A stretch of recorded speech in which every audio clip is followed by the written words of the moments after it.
ನಮ್ಮ life control ಮಾಡ್ತಿರೋದು ನಾವಾ ಅಥವಾ ಒಂದು ಅಲ್ಗಾರಿದಮ್?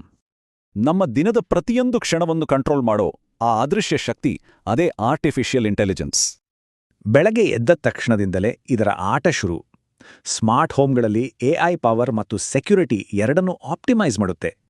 ಹೆಲ್ತ್ಕೇರ್ನಲ್ಲಂತೂ ಎಐ ಈಗಾಗಲೇ ಲೈಫ್ ಅಂಡ್ ಡೆತ್ ನಿರ್ಧಾರಗಳನ್ನು ನಿಖರವಾಗಿ ತೆಗೆದುಕೊಳ್ತಿದೆ. ನಿಜಕ್ಕೂ ಇಂಟ್ರೆಸ್ಟಿಂಗ್ ಅಂದ್ರೆ ಕ್ಯಾನ್ಸರ್ ಅಥವಾ ಹಾರ್ಟ್ ಡಿಸೀಸ್ನ ಎಐ ಬೇಗನೆ ಪತ್ತೆ ಹಚ್ಚುತ್ತೆ. ಇದು ಮೆಡಿಸಿನ್ನ ರಿಯಾಕ್ಟಿವ್ನಿಂದ ಪ್ರೋಆಕ್ಟಿವ್ ಆಗಿ ಬದಲಾಯಿಸ್ತಿದೆ. ಎಲ್ರಿಗೂ ಕಸ್ಟಮೈಸ್ಡ್ ಕೇರ್ ಸಿಗುವ ಹಾಗೆ ಮಾಡ್ತಿದೆ. ಸರಿಯೇ, ಈಗ ಕಮ್ಯೂಟ್ ಟೈಮ್ ನ್ಯಾವಿಗೇಷನ್ ಆ್ಯಪ್ಗಳು ಕೇವಲ ಮ್ಯಾಪ್ಗಳಲ್ಲ, ಅವು complex AI brains. Traffic jam ಆಗೋ ಮೊದಲೇ ಪ್ರಿಡಿಕ್ಟ್ ಮಾಡಿ ನಮ್ಮ ಟೈಮ್, ಫ್ಯೂಯಲ್, ಟೆನ್ಷನ್ ಎಲ್ಲವನ್ನೂ ಉಳಿಸುತ್ತೆ. ಕೆಲಸದಲ್ಲಿ ಎಐ ನಾವು ಕಲಿಯೋ ರೀತಿ ಮತ್ತು ಹಣಕಾಸು ನಿರ್ವಹಿಸೋ ರೀತಿಯನ್ನೇ ಬದಲಾಯಿಸ್ತಿದೆ. ಎಐ ಪವರ್ಡ್ ಟ್ಯೂಟರಿಂಗ್ ಸಿಸ್ಟಮ್ಗಳು ಲಕ್ಷಾಂತರ ವಿದ್ಯಾರ್ಥಿಗಳಿಗೆ ಒಂದೇ ಬಾರಿಗೆ ಪರ್ಸನಲ್ ಟ್ಯೂಷನ್ ಕೊಡುತ್ತೆ.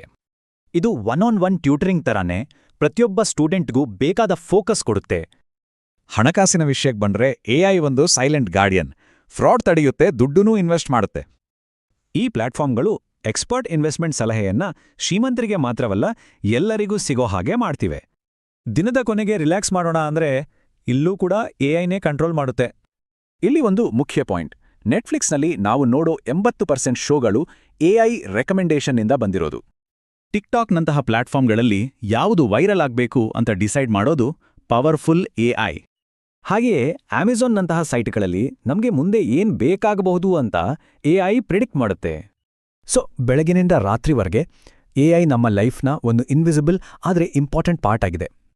ಇದು ಈ ಟೆಕ್ ರೆವಲ್ಯೂಷನ್ನ ಎರಡೂ ಬದಿಗಳನ್ನ ಕ್ಲಿಯರ್ ಆಗಿ ತೋರಿಸುತ್ತೆ. ಬೆನಿಫಿಟ್ಸ್ ತುಂಬಾ ಇವೆ, ಆದರೆ ಜೊತೆಗೆ ನಾವು ಫೇಸ್ ಮಾಡಬೇಕಾದ ಸೀರಿಯಸ್ ಚಾಲೆಂಜ್ಗಳು ಇವೆ. ಫ್ಯೂಚರ್ ಅನ್ನೋದು ಮನುಷ್ಯರನ್ನ ರೀಪ್ಲೇಸ್ ಮಾಡೋದಲ್ಲ, ನಮ್ಮ ಕೆಪಾಸಿಟಿಯನ್ನ ಇನ್ನಷ್ಟು ಹೆಚ್ಚಿಸೋ ಸಿಸ್ಟಮ್ಸ್ ಡಿಸೈನ್ ಮಾಡೋದು.